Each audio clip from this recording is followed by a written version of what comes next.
माता शबरी की कथा। बात भगवान राम के जन्म से पहले की है, जब भील आदिवासी कबीले के मुखिया अज के घर बेटी पैदा हुई थी। उसका एक नाम श्रमणा और दूसरा नाम शबरी रखा गया। शबरी की मां इंदुमती उसे खूब प्यार करती थी। बचपन से ही शबरी पशु पक्षियों की भाषा समझकर उनसे बातें करती और जब शबरी की मां उसे देखती तो कुछ समझ नहीं पाती थी। कुछ समय बाद एक पंडित ने शबरी के परिवार को बताया कि वो आगे चलकर सन्यासी बन सकती है। इस बात का पता चलते ही शबरी के पिता ने उसका रिश्ता तय कर दिया। जैसे ही शादी का दिन नजदीक आया, शबरी के घर वालों ने खूब सारी बकरियां और अन्य जानवर घर के पास लाकर बांध दिए।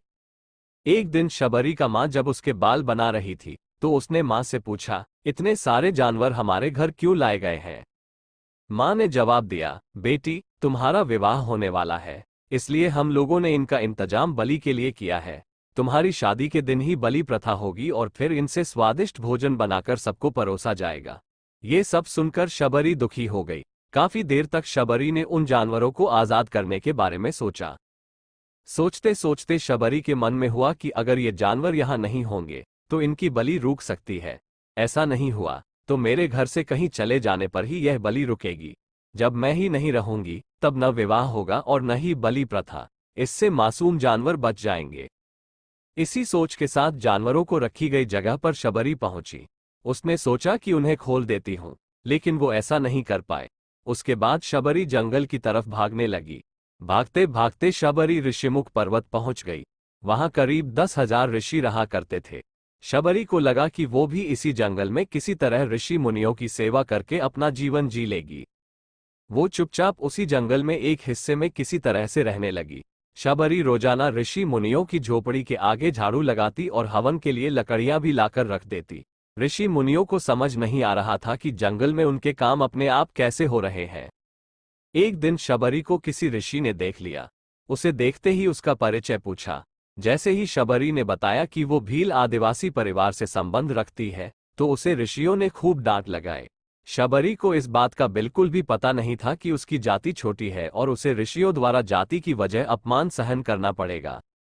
इतना सब होने के बाद भी शबरी हर ऋषि मुनि के दरवाजे पहुंचती और उनके आंगन में झाड़ू लगाकर उनसे गुरु दीक्षा देने के लिए कहती। हर कोई शबरी को उसकी जाति की वजह से अपने आश्रम से भगा देता था। ऐसा होते होते काफी समय बीत गया। उसके बाद शबरी मतंग ऋषि की कुटिया में पहुंची। वहां पहुंचकर मतंग ऋषि को शबरी ने बताया कि वो उनसे गुरु दीक्षा लेना चाहती है। उन्होंने खुशी खुशी उसे अपने गुरुकुल में रहने दिया और भगवान से जुड़ा ज्ञान देते रहे। शबरी ने भी अपने गुरु मतंग ऋषि की सेवा करने में कोई कसर नहीं छोड़ी। वो गुरुकुल के भी सारे काम करती थी। शबरी से खुश होकर मतंग ऋषि ने उसे बेटी मान लिया था। समय के साथ मतंग ऋषि का शरीर बूढ़ा हो गया। उन्होंने एक दिन शबरी को अपने पास बुलाया और कहा, बेटी, मैं अपना देह त्यागना चाह रहा हूं। बहुत साल हो गए इस शरीर में रहते रहते। शबरी ने दुखी मन से कहा, आपके ही सहारे मैं इस जंगल में रह पाई हूं। आप ही चले जाएंगे तो मैं जीकर क्या करूंगी? आप अपने संग मुझे भी ले जाइए, मैं भी देह त्याग दूंगी। मतंग ऋषि ने जवाब दिया, बेटी, तुम्हें चिंता करने की जरूरत नहीं है। राम तुम्हारी चिंता करेंगे और ध्यान भी रखेंगे। शबरी ने राम का नाम सुनने के बाद पूछा, वो कौन है और उन्हें मैं किस तरह से ढूंढूंगी? मंतग ऋषि ने बताया, राम कोई और नहीं भगवान है। वो तुम्हें सारे अच्छे कर्मों का फल देंगे। तुम्हें उन्हें ढूंढने की कोई जरूरत नहीं है। वो एक दिन खुद तुम्हें खोजते हुए इस कुटिया में आएंगे और तुम्हें उनके हाथों ही मोक्ष मिलेगा। तब तक तुम इसी आश्रम में रहो। इतना कहते ही मंतग ऋषि ने अपना शरीर त्याग दिया। शबरी के मन में मंतग ऋषि के जाने के बाद से एक ही बात थी कि भगवान राम स्वयं उससे मिलने आएंगे।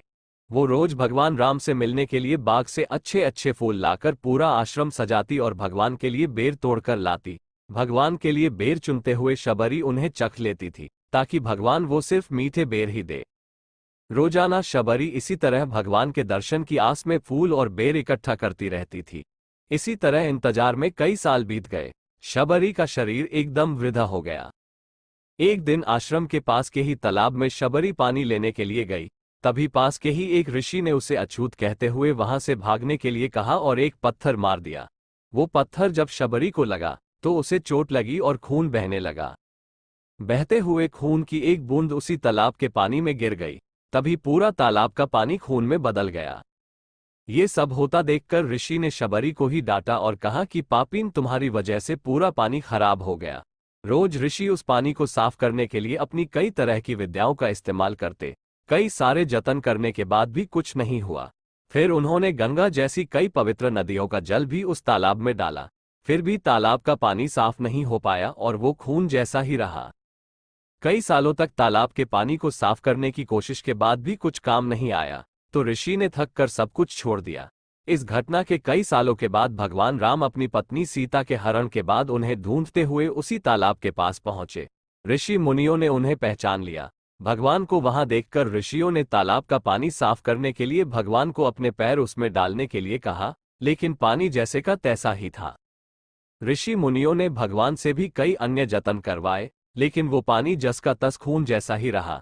तब भगवान ने ऋषियों से पानी के रक्त में बदलने की कहानी पूछी। तब ऋषि ने शबरी को पत्थर मारने वाली सारी बात बता दी। उसके बाद कहा कि वो महिला ही अपवित्र है, छोटी जात की है, इसलिए ये सब हुआ है। उसी वक्त भगवान राम ने कहा, ये सब आप लोगों के खराब वचनों से हुआ है। शबरी को इस तरह के शब्द बोलकर आप लोगों ने उसे नहीं, बल्कि मेरे दिल को घायल किया है। इसी घायल दिल के रक्त का प्रतीक ये तालाब का लाल पानी है। आगे भगवान राम बोले, कहाँ है वो माई, मैं उनसे मिलना चाहता हूँ। तब तक शबरी उसी तालाब के पास पहुंच जाती है। इस दौरान शबरी के पैर को ठोकर लगती है और कुछ घूल उस तालाब में गिर जाती है। तभी सारा पानी साफ हो जाता है। भगवान सबसे कहते हैं कि देखिए, आप लोगों ने क्या कुछ नहीं किया, लेकिन पानी साफ नहीं हो पाया। अभी सिर्फ इनके पैर की थोड़ी सी धूल ने ही तालाब का पानी साफ कर दिया। भगवान राम को शबरी पहचान चुकी थी। उन्हें प्रणाम करके शबरी ने कहा, भगवान, आप मेरे साथ कुटिया में चलिए। भगवान भी खुशी खुशी शबरी के साथ चल पड़े। फूलों से शबरी ने भगवान राम का स्वागत किया। वो सीधे बेर तोड़ने के लिए भाग गई और चक चक कर उनके लिए बेर लेकर आई। उन्होंने बड़े ही प्यार से भगवान राम और उनके भाई लक्ष्मण को बेर दिए। भगवान राम ने भी उतने ही प्यार से उन बेर को खाना शुरू किया। तभी बेर देखकर मुंह बनाते हुए लक्ष्मण ने कहा, भैया ये बेर जूठे हैं, इन्हें आप कैसे खा सकते हैं। भगवान ने जवाब दिया, लक्ष्मण, ये जूठे नहीं, बल्कि बहुत मीठे हैं। शबरी माई हम सबके लिए ये बहुत प्यार से तोड़कर लाए हैं। इतना कहकर भगवान राम प्यार से उन बेर को खाने लगे। भगवान ने जाते हुए शबरी माई से कहा, आप मुझसे जो चाहे वो मांग सकती हैं। शबरी ने उन्हें कहा, मतंग ऋषि के कहने पर मैं आज तक सिर्फ आपके दर्शन करने के लिए जी रही थी। अब आप मुझे मोक्ष प्रदान कीजिए। मैं अपना शरीर आपके सामने ही त्यागूंगी। उसी वक्त शबरी ने अपना शरीर त्याग दिया। भगवान राम ने अपने हाथों से उनका अंतिम संस्कार किया और सीता मां की खोज में आगे बढ़ गए। इस तरह से ऋषि मतंग की बात सच साबित हुई और शबरी को भगवान राम के दर्शन भी हुए। तभी से भगवान राम को शबरी के राम भी कहा जाने लगा। कहानी से सीख, सच्ची श्रद्धा हो तो भगवान के दर्शन जरूर होते हैं।